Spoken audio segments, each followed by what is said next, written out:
Hello students, मैं doctor Arvinder Kaur M Ed semester 3 की online video class में आप सभी का बहुत बहुत स्वागत करती हूँ।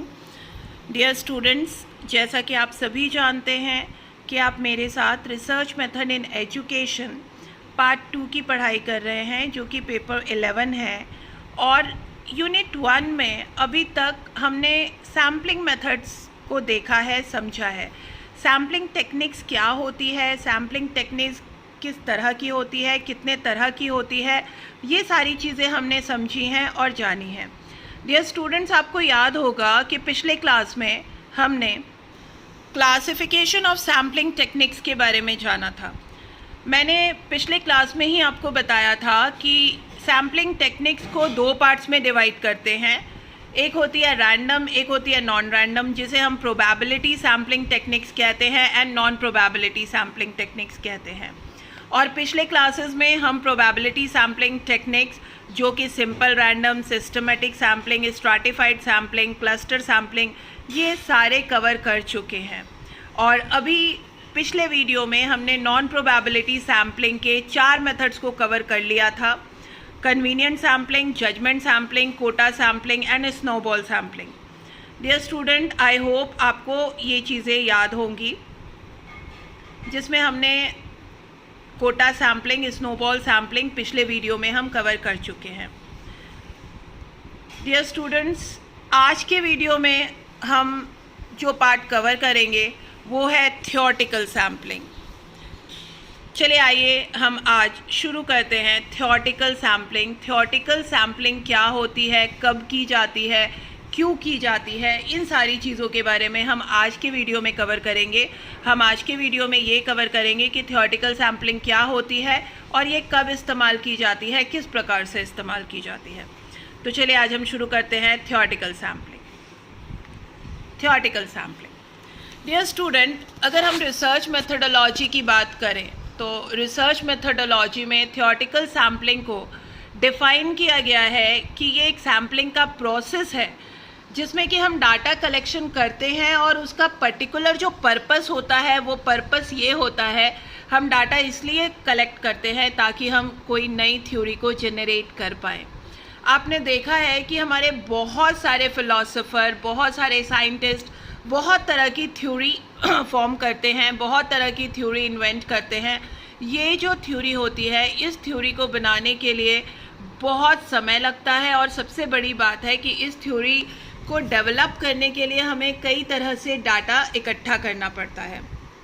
तो हम जो डाटा कलेक्ट करते हैं, so theoretical sampling as a process of data collection, theoretical sampling के अंदर हम किसी पर्टिकुलर विषय की थ्योरी डेवलप करने के लिए डाटा कलेक्शन करते हैं।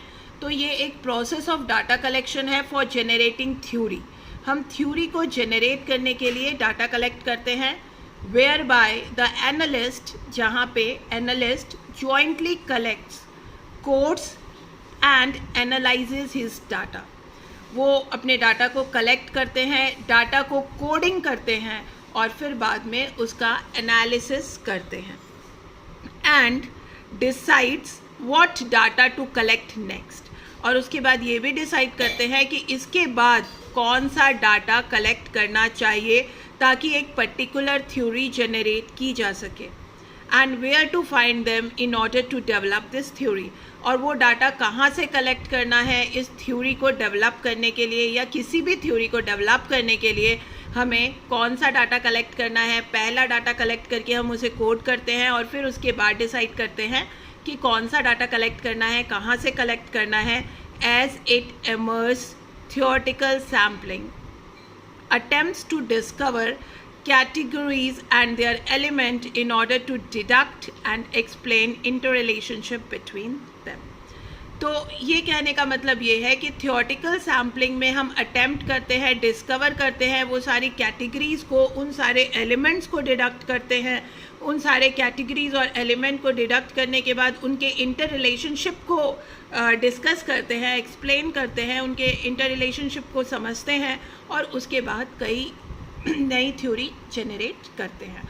तो डियर स्टूडेंट, जो थ्योरी जनरेट करने के लिए सैम्पलिंग की जाती है, और थ्योरी जनरेट करने के लिए जो हम सैम्पलिंग करते हैं और उसके बाद जो हम थ्योरी जनरेट करते हैं, जो डाटा की कोडिंग करते हैं और उसके बाद अलग से डाटा को कोड करके और डाटा उसके बाद जो कलेक्ट करने की ज़रूरत है वो डाटा कलेक्ट करते हैं, तो उसे हम थ्योरेटिकल सैम्पलिंग कहते हैं। इसको हिंदी में आप इस प्रकार से समझ सकते हैं कि शोध पद्धति के ये वेबसाइट का डेफिनेशन है, रिसर्च मेथडोलॉजी वेबसाइट का डेफिनेशन है। इसे आप इस प्रकार से लिख सकते हैं कि सैद्धांतिक नमूनाकरण को सिद्धांत उत्पन्न करने के लिए डेटा संग्रह की प्रक्रिया के रूप में परिभाषित करती है, जहां विश्लेषक कौन हुआ? जो एनालिस्ट है, जो थ्योरी बनाने वाला है, संयुक्त रूप से कोड एकत्र करते हैं। दैट कोड इज़ डाटा, जिसे हम कोडिंग करते हैं, डाटा को कोडिंग करते हैं, एंड अपने डाटा का विश्लेषण करते हैं, डाटा को एनालिसिस करते हैं और निर्णय लेते हैं कि इस सिद्धांत को विकसित करने के लिए उन्हें आगे और क्या और कहाँ से डाटा इकट्ठा करना है। क्योंकि ये सैद्धांतिक नमूना प्रयास उभरता है उनके बीच अंतर संबंधों को, मतलब इंटर रिलेशनशिप का पता लगाने और समझाने के लिए श्रेणियों और उनके तत्वों की खोज करना ही थ्योरेटिकल सैम्पलिंग है। तो डियर स्टूडेंट, आई होप कि आप डेफिनेशन ज़रूर समझ गए होंगे। आइए अब हम आगे बढ़ते हैं और थ्योरेटिकल सैम्पलिंग के बारे में थोड़ा सा और जानते हैं। ये स्टूडेंट, जो थ्योरेटिकल सैम्पलिंग है वो सबसे पहले ग्लासर और स्ट्रॉज ने डिस्कवर किया था 1967 में, और ये जो है ये डिस्कवरी ऑफ ग्राउंडेड थ्योरी है। इसका नाम the discovery of grounded theory है। The discovery of grounded theory में ही ये थ्योरी आती है, इसका ये नाम है the discovery of grounded theory. तो dear student, it is a sampling technique. ये एक सैम्पलिंग टेक्निक है that is directed by theory और द थ्योरेटिकल अंडरस्टैंडिंग। ये इसलिए की जाती है ताकि हम कोई नई थ्योरी को बना सकें या थ्योरेटिकल अंडरस्टैंडिंग को जान सकें। That the researcher grasps gradually while conducting research using grounded theory. जब कोई भी रिसर्चर अपने नए सिद्धांत का उपयोग करके या अनुसंधान का संचालन करते हुए धीरे धीरे कोई नई थ्योरी बनाता है, नई थ्योरी डेवलप करता है, तो वो जो टेक्निक होती है, उसकी जो सैम्पलिंग टेक्निक होती है, उसे थ्योरेटिकल सैम्पलिंग हम कहते हैं। The process of data collection is controlled by emerging theory. तो इसीलिए हम जो डाटा कलेक्शन करते हैं वो हम इस बात को ध्यान में रखते हुए करते हैं कि हमें एक थ्योरी बनानी है, ठीक है। तो जो भी हमारा डाटा कलेक्शन होता है उस पे इस बात पे फोकस होता है, इस बात पे हमें कंसंट्रेशन होता है कि हमें थ्योरी बनानी है, तो उसके अकॉर्डिंग हम डाटा कलेक्ट करते हैं। और उसके नेक्स्ट स्टेज में, एट ईच स्टेज, हर एक स्टेज में हम जो सैम्पलिंग और डाटा एनालिसिस करते हैं वो रिसर्चर इस माइंडसेट के साथ करता है कि इसके थ्योरी बनानी है और इसका नेक्स्ट स्टेप क्या होगा। Analysis inform and researcher about the next set of sample. तो उसी के अकॉर्डिंग वो आगे का सैम्पल कलेक्ट करता है। तो डियर स्टूडेंट, इसको हम ग्लासर की परिभाषा अगर हम देखना चाहें, जो ग्लासर और स्ट्रॉस ने जो परिभाषा दी थी, उसकी परिभाषा के अनुसार हम ये कह सकते हैं कि it can be defined as a process of data collection for generating theory. इसको हम लोग प्रोसेस ऑफ डाटा कलेक्शन बोलते हैं, जो कि थ्योरी जनरेट करने के लिए डाटा कलेक्ट किए जाते हैं। हमें पता होता है कि हमें थ्योरी जनरेट करनी है, हमें थ्योरी बनानी है, और उस थ्योरी को जनरेट करने के लिए, उस सिद्धांत को बनाने के लिए जो हम डाटा कलेक्ट करते हैं, उसी को ही हम थ्योरेटिकल सैम्पलिंग कहते हैं। Whereby the analyst jointly collects, codes and analysis his data. तो वो जॉइंटली अपने डाटा को कलेक्ट करते हैं, डाटा की कोडिंग करते हैं और उसके बाद एनालिसिस करते हैं, डिसाइड करते हैं कि उसके बाद हमें इससे आगे कौन सा डाटा कलेक्ट करना है, what data to collect next and where to find them in order to develop the theory as it emerge. जो थ्योरी हमें बनानी है, उस थ्योरी के लिए अब आगे और कौन सा डाटा कलेक्ट करना है, according to Glaser and Strauss, ये थ्योरी का डेफिनेशन है। तो इसको आप हिंदी में ऐसे लिख सकते हैं कि ये थ्योरी जनरेट करने के लिए डेटा कलेक्शन की प्रक्रिया के रूप में निश्चित किया जाता है, जहां एनालिस्ट यानी कि विश्लेषक जो होते हैं वो संयुक्त रूप से अपने डाटा को इकट्ठा करते हैं, कोडिंग करते हैं, उसका विश्लेषण करते हैं और निर्णय लेते हैं कि अपने सिद्धांत को विकसित करने के लिए उन्हें आगे और क्या और कहां से डाटा इकट्ठा करना है। तो डियर स्टूडेंट, शॉर्ट में हम ये कह सकते हैं कि theoretical sampling does the following for the researcher. ये चीज़ें होती हैं, ये स्टेप्स होते हैं थ्योरेटिकल सैम्पलिंग में। पहले कलेक्ट डाटा, फिर डाटा को कोडिंग करना और एनालिसिस करना, और उसके बाद फिर डिसीजन ये लेना कि अब इसके आगे कौन सा डाटा कलेक्ट करना है, कहाँ से डाटा कलेक्ट करना है।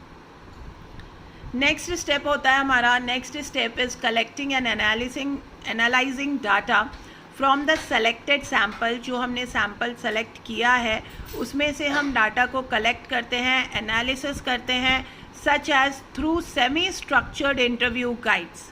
ठीक है, तो हम इसको सेमी स्ट्रक्चर इंटरव्यू गाइड की तरह इसमें डाटा कलेक्ट करते हैं, एनालिसिस करते हैं, and this step will lead to select theoretical directed sample. क्योंकि हमारा फोकस होता है कि हम एक नई थ्योरी जनरेट कर सके, नई थ्योरी का निर्माण कर सके।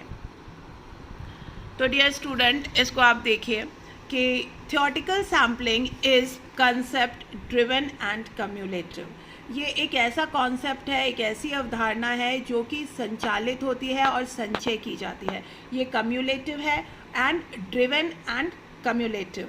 ये संचालित होती है और संचय की जाती है। मतलब पहले हम इसको ड्रिवन करते हैं, संचालित करते हैं, और फिर इसका संचय करते हैं, थ्योरी का फॉर्मेशन करते हैं।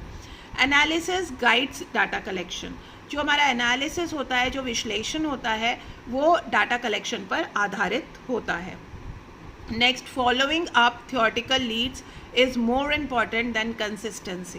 कहने का मतलब ये है कि सैद्धांतिक जो हमारी थ्योरी होती है, मतलब जो हमारा थ्योरेटिकल सैम्पलिंग होती है, उसमें लीड का पालन करना अधिक महत्वपूर्ण और स्थिरता है। मतलब कहने का मतलब ये है कि ये रैंडमली होती है, इसमें किसी भी तरह की स्थिरता नहीं होती है, ये अनियमित तौर पे होती है और ये रैंडमनेस इसमें ज़्यादा होती है। You continue gathering data until the theory reaches saturation. हमें अपने डाटा को कंटिन्यू कलेक्ट करना पड़ता है ताकि हम अपनी थ्योरी के जनरेशन तक पहुंच सके, ताकि जहां पे हमारी थ्योरी बन सकती है, मतलब हमारी थ्योरी के लिए हमारे पास सफिशिएंट एविडेंस जब तक कलेक्ट नहीं हो जाते तब तक हमें इसमें डाटा कलेक्ट करना होता है। सैद्धांतिक थ्योरी जो होती है, मतलब सैद्धांतिक सैम्पलिंग जो होती है, इसकी संतुष्टि के लिए, कोई भी सिद्धांत बनाने के लिए हमें तब तक डाटा कलेक्ट करने पड़ते हैं जब तक कि हमारी थ्योरी जो है अपने सैचुरेशन लेवल तक नहीं पहुंच जाती है। Sometimes you need to collect new data but sometimes will look at old data. कभी कभी नया डाटा कलेक्ट करना होता है और कभी कभी पुराने डाटा को देख करके भी हम थ्योरी जनरेट कर सकते हैं, बट डाटा की आवश्यकता हमेशा इसमें होती है। तो डियर स्टूडेंट, आज के वीडियो में हम सिर्फ थ्योरेटिकल सैम्पलिंग की ही बात करते हैं। अगले वीडियो में हम बात करेंगे क्रिटिकल केस सैम्पलिंग की, क्योंकि ये क्रिटिकल केस सैम्पलिंग थोड़ा सा लंबा है, तो इसीलिए अब हम इसको और ज़्यादा लेंथी नहीं करेंगे। हम अगले क्लास में, अगले वीडियो में क्रिटिकल केस सैम्पलिंग को पढ़ेंगे। और आज तक के लिए इतना ही, आज तक के लिए थ्योरेटिकल सैम्पलिंग ही। और आज के वीडियो से आप इजीली थ्योरेटिकल सैम्पलिंग के शॉर्ट नोट बना सकता है।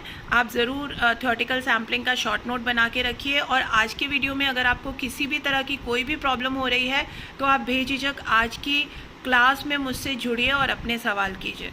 आपके सभी सवालों का मैं जवाब दूंगी। आज तक के लिए इतना ही है। Thank you so much.